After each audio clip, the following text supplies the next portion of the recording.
कुरो के भयो थियो भन्दाखेरि मेरो जुत्ताको तुना फुस्किएको थियो कि होइन, पेनाल्टी हान्ने बेलामा मेरो जुत्ताको तुना फुस्केपछि चाहिँ अनि मेरो आफैले लागेको मोजा चाहिँ म आफैलाई गनाएर चाहिने साह्रै नै डिस्ट्र्याक्सन चाहिँ भइरहेको थियो कि होइन, साह्रै नै डिस्ट्र्याक्सन भएको थियो आफ्नै मोजा गनाएर। अनि नाक पनि मैले थुनिरहेको थिएँ कि होइन, नाक पनि थुन्दाखेरि पनि अझै गनाइ भएर अनि मैले पेनाल्टी हान्नै मिसै पाइनँ होइन। अनि कता गर्छ बल भन्ठानेको किप्परको हातमै गर्छ क्या नि है। यो कुरा चाहिँ कसैलाई भनिदिनँ, फेरि तपाईँले पनि नभन्नु होला है। जस पशुपतिनाथको दर्शन पनि गर्न गएको थियो, त्यो बेलामा गोलेश्वर माताको दर्शन गर्ने पनि भने हो, तर गोलेश्वर माताको दर्शन गर्न चाहिँ बिर्सिएछ होइन।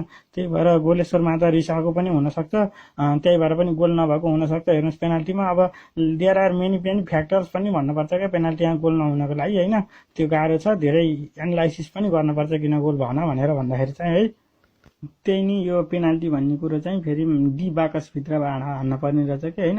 यो डी बाकसभित्र हान्ने चाहिँ मलाई फेरि खासै मन पर्दैन। हेर्नुहोस् होइन, आउटसाइड द बाकस हान्ने भएको भए चाहिँ मैले फुत्ता हानेर छिराइदिन्थेँ, तर यो डी बाकसभित्र हान्न पर्ने भएर चाहिँ मलाई अलिकति गाह्रो पनि भयो भन्नुपर्छ है।